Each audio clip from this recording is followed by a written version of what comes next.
Гамбажап Цыбиков, буддист-паломник у святынь Тибета. Глава книги 14.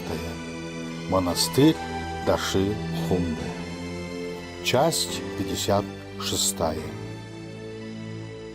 Путь из Лхасы в Даши Хунбо.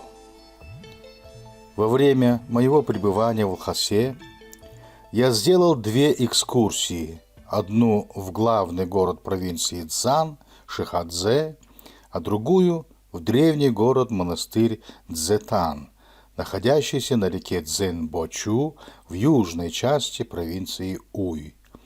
Теперь последовательно опишу их. 30 сентября 1900 года я в сопровождении одного бурятского ламы, служившего мне толмачом, выехал в главный город провинции Цзан, Шихадзе. Дорога из Лхасы идет по правому берегу реки Уй.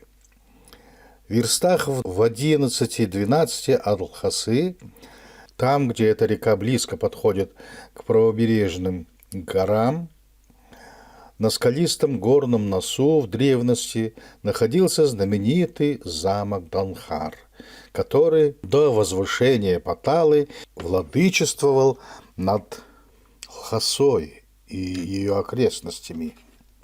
В настоящее время от него остались только развалины, изображенные на концовке этой главы. У подножия замка на скале высечены изображения Будды Шакьямуни. По западную сторону от этих развалин на берегу реки находится маленькая деревня, большинство жителей которой торгуют мясом на базаре монастыря Брайбун. С этого места начинается широкая долина Дадлун, которую монголы чаще зовут Ямбаджань по имени одной из ее верхних падей, плодородной и населенной местности центрального Тибета. На реке этой долины, называемой Додлунчу, построен довольно большой каменный мост. Путь чрезвычайно каменист, и мы после 5-часовой езды шагом остановились в местности Ниетан, в доме тибетского крестьянина, которого рекомендовали мне знакомые в Лхасе. Рекомендация эта нам оказала ту услугу, что нас пустили в дом и приготовили нам чай и кушанье из наших продуктов. А ночью хозяин бесплатно прокараулил наших лошадей, привязав их на длинных веревках на выжатой ниве. Местность Ниетан известна в истории тибетского буддизма своим монастырем, где знаменитый проповедник XI века Джова Балдангадиша прожил 9 лет.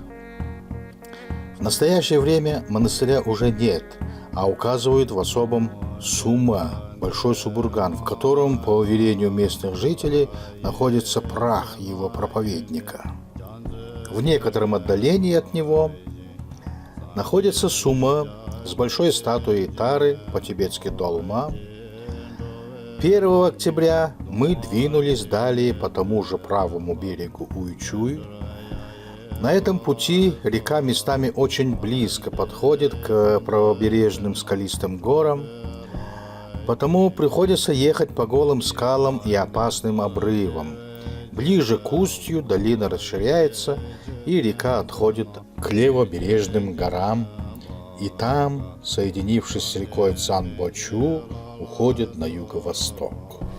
У горного носа левого берега Цзанбочу находится замок Чушурцзон.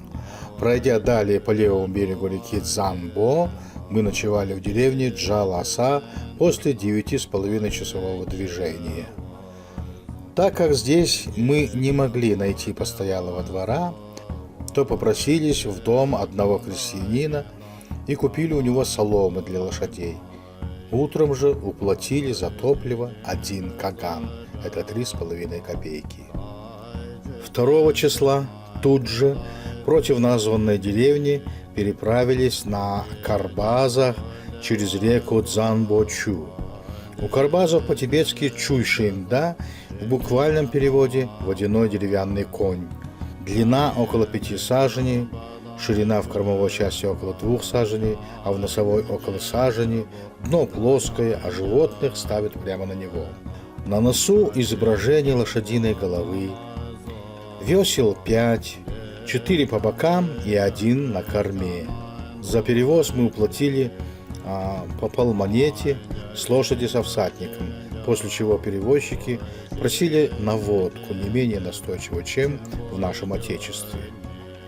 Далее мы ехали по правому берегу реки Цзан и верст через 5 вступили на правобережную ее пать Бадза. Оттуда поднялись на высокий перевал Ганбала, что означает перевал Нога.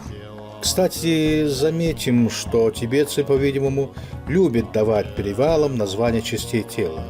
Так существуют еще перевалы на севере от Лхасы Гола, перевал голова. Еще далее Чагла, перевал рука. На юг от Лхасы Гоганла, перевал головы и ноги. Поднимались на перевал с северной сравнительно отлогой стороны ровно 3 часа. И с вершины открылся вид на озеро Ямдок. Ночевали мы после 6,5-часовой езды в деревне Рамалун, Козье ущелье или Козья долина, находящаяся тут же под перевалом на берегу озера Ямдокцо или Ямброкцо в литературе. В переводе значит «верхнее уединенное озеро» или «озеро верхних пастбищ». Название, без сомнения, указывает на высокое местоположение озера хотя бы над уровнем воды соседней Занбочу, Брамапутры. Затем окрестные горы этого озера, в особенности те, которые заключены в кольцо его, и поныне служат скорее для пастбищ, чем для пашни. Округ этого озера с пастушеским населением, отделяющий 2 провинции Уй и Цзан, являлся всегда особенно уединенным. В перечне округов Тибета писатели отмечают, как перечислено выше, таковых в Уе и Цзане по 6, и уже 13-м прибавляют округ Ямдока. Люди избегают употреблять воду из этого озера, говоря, что в нем погибло много непальцев во время войны с тибетцами. Следовательно, вода осквернена, хотя она и пресная.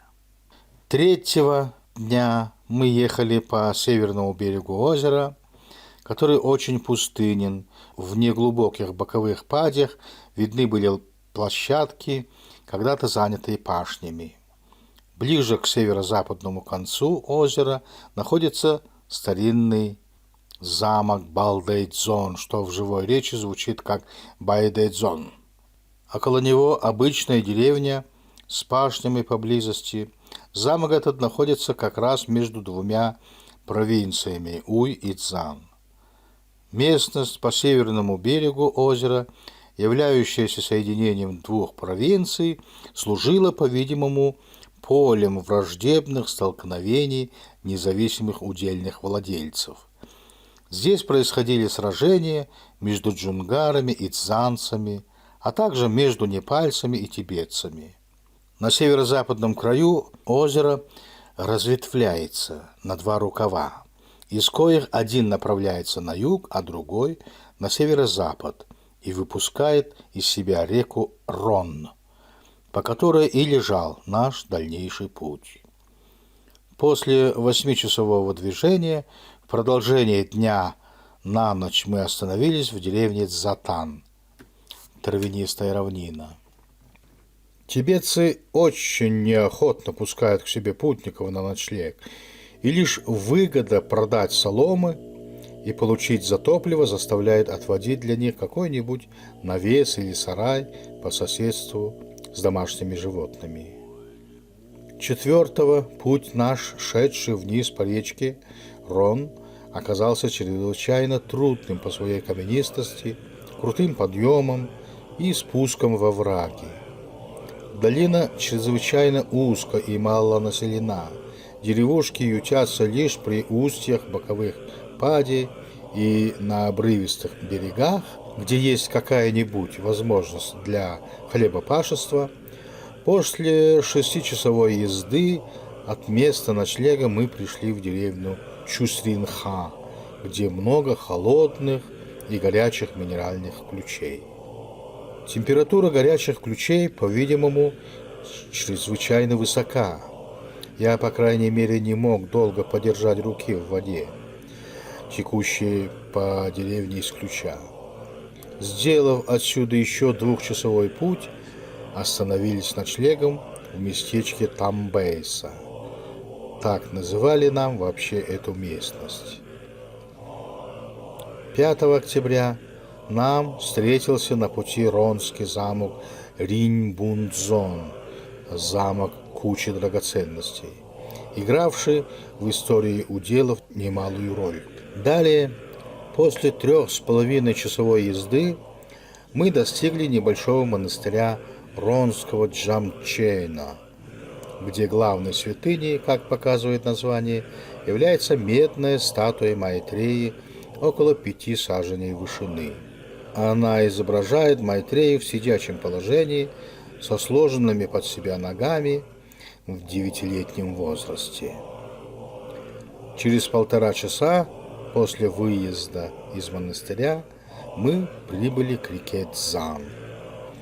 Река в этих местах течет между высокими горами и имеет крутые обрывистые берега.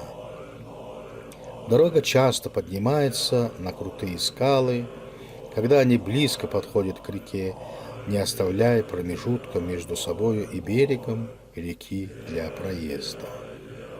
Говорят, что весьма труден и даже непроходим путь по берегам реки Цзан, ниже устья названного ущелья Рон. По нему с грехом пополам может пройти лишь пешеход или привычный порожний осел. После 9-часового пути за день остановились на ночлег в деревне Дагдуха. 6-го ехали по местам уже более удобным, так как долина реки Цзан расширяется, причем сама река течет многими руслами, разнося повсюду песок и ил. Песчаные берега долины, по-видимому, служат причиной малой населенности здешних мест. После 8,5-часового пути мы с трудом выпросили у одного хозяина дом в местности Кушарну, позволение заночевать у него, но нас не впустили во внутренний двор, а отвели место под небольшим навесом за воротами. 7-го мы вышли очень рано и после 7-часовой дороги достигли монастыря Дашилхумбо, где остановились в доме халхасского мецана и прожили до 20 октября. Конец 56 части.